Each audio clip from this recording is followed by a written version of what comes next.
안녕하세요. 푸른이 여러분, 지난 한 주 잘 보내셨나요? 여러분을 못 본 지도 벌써 한 달이 훌쩍 넘었습니다. 유유, 너무 보고 싶어요, 푸른이 여러분. 저는 저희 학교 그 신학대학원에서 지난주에 온라인 개강을 했답니다. 그래서 교수님들이 대체 과제를 엄청나게 많이 내주셔서 그 대체 과제를 열심히 일주일 내내 했답니다. 그런데 개강을 해도 우리 교수님들과 우리 같이 공부하는 친구들을 못 보니까 전혀 개강한 느낌이 나지를 않아요. 사람은 이렇게 사회적인 동물이라서 온라인으로는 한계가 있는 것 같아요. 여러분들도 저를 이렇게 온라인으로 보고 계시지만 아마 많이 섭섭하실 걸로 생각이 됩니다. 제가 너무 하루빨리 보고 싶어서 여러분들이 우울할 걸로 생각이 되는데, 예, 저만의 착각은 아니겠죠? 하지만 이 고난의 끝에 부활이 있듯이 언젠가 다시, 이 고난의 시간 잘 이겨낼 수 있다고 생각합니다. 우리 각자 서로의 자리에서 맡은 바 책임을 다해보아요. 곧 거짓말같이 언제 그랬냐는 등 웃으면서 다시 만나는 그날 있을 겁니다. 이제 또 봄이잖아요, 여러분. 이 찬란한 봄날, 우리 아름다운 봄날을 희망하면서 오늘 말씀 함께 나누도록 하겠습니다. 오늘 본문은 누가복음 23장이에요. 지난주까지 장장 4주간에 걸쳐서 요한복음을 살펴봤는데요. 여러분 다들 잘 기억하시죠? 네. 당연히 기억하시겠죠. 네. 예수님이 본디오 빌라도에 끌려가서 빌라도 관저에 끌려가서 신문을 당하고 결국 사형 선고를 받잖아요. 그 이후에 예수님은 그 무거운 이따만한 나무 십자가를 등에 지고 골고다 언덕으로 가게 됩니다. 그 십자가가 얼마나 무겁고 무서웠을지 상상이 안 갑니다. 그 십자가형은 그 당시 로마가 주는 가장 잔인한 형벌이었어요. 너무나 끔찍하지요. 예수님은 결국 십자가에 못 박히시고 매달리게 되는데요. 그 순간마저도 예수님은 이렇게 말합니다. 하나님, 저 사람들을 용서해 주세요. 저 사람들은 지금 자기가 무슨 일을 하고 있는지 모릅니다. 이렇게 말해요. 아니, 어찌 인간이라면 어떻게 그렇게 말할 수 있을까요? 자신을 지금 죽이는 자들을 향해서 증오와 분노를 쏟아내도 모자랄 판에 어떻게 그런 원수 같은 사람들을 용서해달라고 말할 수 있을까요? 예수님이 정녕 하나님의 아들이 아니고서는 그렇게 할 수는 없는 거지요. 정말 예수님 너무 착하잖아요. 이런 예수님의 크신 자비와 사랑의 마음에도 불구하고 예수를 십자가에 못 박은 그 권력자들은 이런 얘기를 들었으면 반성할 법도 한데 오히려 예수를 조롱합니다. 너가 유대인의 왕이고 구원자면 너 자신이나 구원하시지. 이렇게 조롱을 합니다. 그 처형의 날에 그 골고다 언덕에서는 다른 2명의 죄수가 예수님과 함께 십자가에 매달렸습니다. 그중 이렇게 오른쪽 왼쪽 이렇게 예수님이 있으면 양쪽에 이렇게 매달려 있는데 그중 한 명의 죄수가 예수님께 똑같이 조롱을 합니다. 너가 세상을 구원할 영웅이라면 우리를 지금 당장 구원해라. 도대체 뭐 하고 있냐? 그러자 다른 죄수가 이 죄수를 꾸짖으면서 말합니다. 너 하나님이 두렵지도 않냐? 어떻게 그렇게 하나님의 아들을 조롱할 수가 있냐? 꾸짖으면서 단호하게 얘기합니다.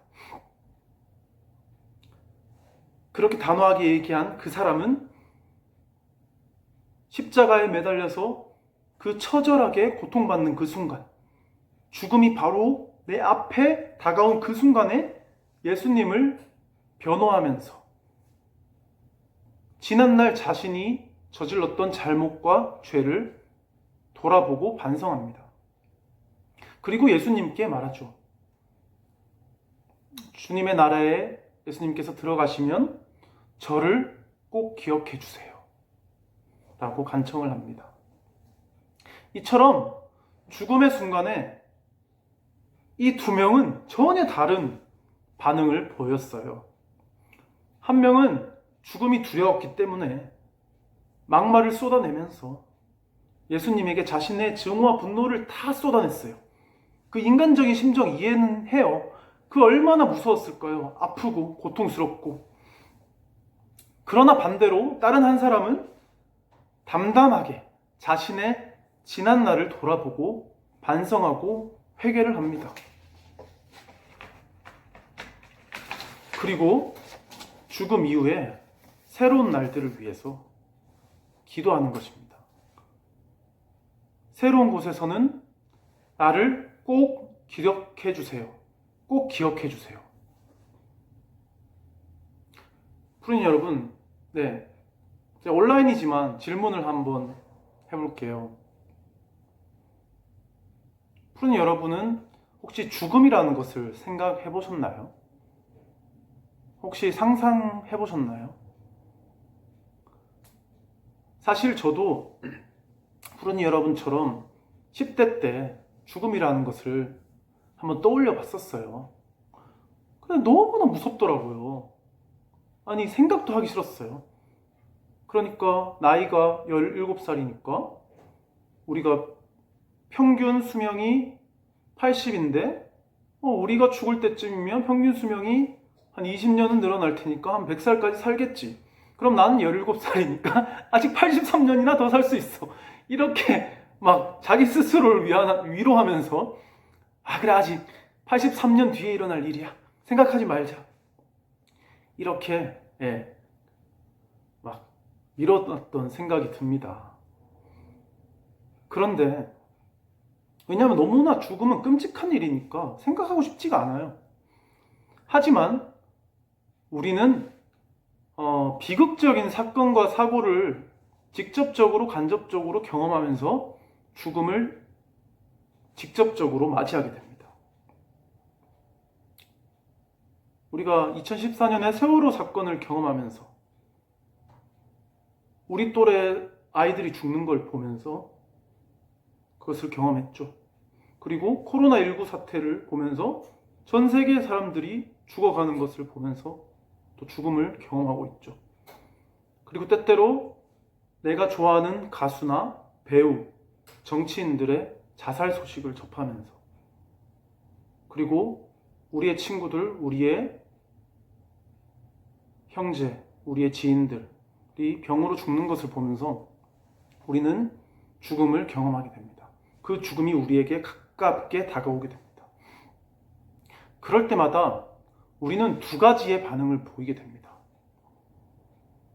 한 경우는 이런 경우입니다. 그래, 사람은 어차피 죽어. 그러니까 우리는 인생을 한번 즐기면서 살아보자. 욜로족이 되는 겁니다. 여러분, 욜로족 다 들어보셨죠? You live only once. 인생은 어차피 한 번밖에 안 사는데 그냥 오늘 돈 펑펑 쓰고 나의 쾌락, 나의 행복을 위해서 오늘 한번 달리는 거야. 이렇게 얘기하면서 오늘의 쾌락에 집중하게 됩니다. 오늘의 행복에. 이 쾌락이 진짜 행복인지는 모르겠어요.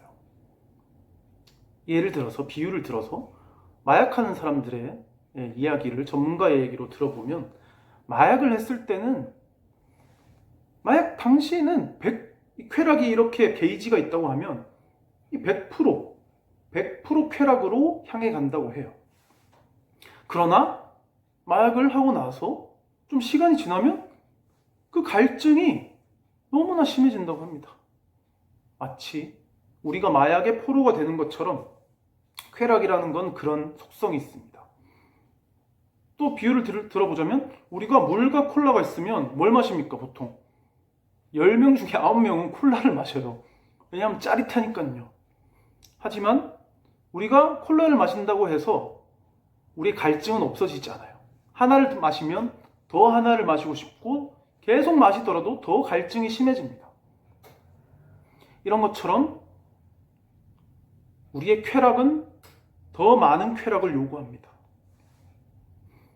죽음 앞에서 우리가 어차피 죽을 건데 인생 되는 대로 쾌락적으로 살자 라는 생각은 결국 인생의 파멸을 가져옵니다. 죽음 앞에서 나 자신을 무책임하게 내팽개치는 것입니다. 이게 안 좋은 하나의 예고요. 그럼 이제 두 번째, 좋은 죽음 앞에서 어떤 반응을 보일까? 좋은 예도 한번 상상을 해볼게요. 네, 제가 죽는다고 생각하고 정말 진짜 생각을 해보고 한번 말씀드려볼게요. 이제 곧 죽는데 죽고 나서라도 내가 떳떳하려면 정말 인생을 한번 멋지게 살았어야 하지 않을까? 이런 생각을 할 수도 있죠. 그 죽음 그 찰나에 우리는 많은 생각을 하게 됩니다. 우리가 그 죽는 그 순간에 전문가들은 이런 얘기를 합니다. 그 찰나의 순간에, 그 짧은 순간에, 바로 죽기 그 직전에 자기가 겪었던 수많은 일들, 수많은 기억과 추억들이 파노라마 영상처럼 쫙 지나간다고 해요. 생생하게 모든 것이 다 보인다고 합니다. 그 순간 우리는 지난 날을 후회하지 않을까요? 내가 인생을 잘못 살았구나 라고 후회하지 않을까요? 그렇기 때문에 우리가 후회하지 않기 위해서 나만을 위해서 살아왔던 지난 날들을 후회하지 않기 위해서 죽음 앞에서 우리는 새로운 결단을 할 수 있는 것입니다. 죽음을 떠올렸을 때 내가 죽음 앞에서 떳떳하려면 인생을 멋지게 살자. 나 자신의 이익을 위해서가 아니라 우리의 이웃을 위해서, 타자를 위해서, 우리 모두 행복하게 살 수 있는 그 평등한 세상을 위해서 내가 죽을 때까지 열심히 한번 멋지게 살아봐야겠다 라고 결심을 하는 그런 사람들이 있을 것입니다. 이게 좋은 예입니다. 푸른 여러분 어떤 생각을 하실지는 잘 모르겠어요. 그런데 이 좋은 예시, 이 삶을 직접 보여주신 게 예수님입니다. 그렇기 때문에 죽음을 바로 직전에 둔 그 십자가에 매달려 있던 그 순간까지도 이렇게 담담할 수 있었던 것이에요. 다시 본문으로 돌아간다면 예수님을 변호한 이 제수는 분명 그 죽음 바로 직전의 순간에 자신의 지난 날을 반성했을 거예요. 조금 더 멋있게 살아야 되는데, 우리 이웃을 위해서 내가 멋지게 살았어야 되는데, 그 순간 깨달은 것입니다. 그러한 삶을 살아야지만 주님의 나라가 이 땅에 임한다는 것을 깨달은 것입니다. 푸른 여러분, 사순절입니다. 우리 다시 한번 예수님의 죽음을 묵상해 봅시다. 그리고 우리가 죽음을 한번 상상해 봐요. 너무 두렵죠. 죽음을 상상하는 것조차도 너무나 두렵고 싫은 일이에요. 하지만 죽음 앞에서 우리가 어떻게 하면 떳떳할 수 있는지 한번 생각해 봅시다. 우리가 학교에서 역사를 배우잖아요. 역사를 배우면 그 수많은 인물들을 우리가 기억합니다. 그리고 그 인물들을 통해서 지난날의 잘못을 반성하고 더 멋진 미래를 다짐하게 됩니다. 인간은 비록 죽지만 우리는 영원히 역사 속에서 기록될 것입니다. 기억될 것이에요. 그 역사 속에 기억되는 우리는 먼 미래의 후손들에게 다시 읽혀질 거예요. 그리고 지금 나는 죽었지만 먼 미래에 있는 그 사람과 그 기록을 통해서, 그 기억을 통해서 우리가 소통하게 될 것이에요. 그렇게 우리는 주님의 시간에서 다시 만납니다.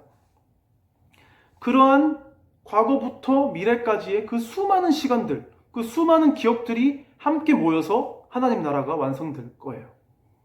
그러니 지금 역시, 지금 이 역사에서 내가 편하겠다고, 내가 좀 더 잘 살겠다고 하나님의 복음을 저버려서는 안 되는 것입니다. 그렇기 때문에 우리 그리스도인들은 십자가의 길, 더 낮아지는 길을 선택해야 되는 것입니다. 예수님을 마지막까지 변호하고 자신의 지난 날을 반성한 그 죄수는 마지막에 이런 말을 했습니다. 주님의 나라에서 나를 꼭 기억해 주십시오. 우리가 예수님의 십자가를 기억하듯이 우리도 누군가에게는 기억될 것이에요. 우리가 누군가에게 아름다운 기억으로 남을 수 있기를, 우리의 삶 속에서 아름다운 일들을 더 많이 만들어갈 수 있기를 기원합니다. 그 많은 기억들이 모여서 하나님 나라가 만들어질 것입니다. 함께 기도하겠습니다. 사랑의 하나님, 우리를 예배의 자리에 불러주셔서 감사합니다. 우리가 정성껏 드린 예배로 하나님께 영광 올려드리기를 원합니다. 우리들이 예수님을 기억하듯이 우리 또한 누군가에게 기억되기를 원합니다. 하나님의 형상대로 지음받은 우리가 우리의 삶을 통해 예수님의 길을 걸어가기를 원합니다. 역사 속에서 우리의 발걸음이 영원히 기억되게 저희를 인도하여 주시옵소서. 코로나19 가운데에서도 우리를 지켜주시옵고 하루빨리 사태가 진정되어서 우리가 다시 만날 수 있도록 하옵소서. 사랑이 많으신 예수님의 이름으로 기도드립니다. 아멘.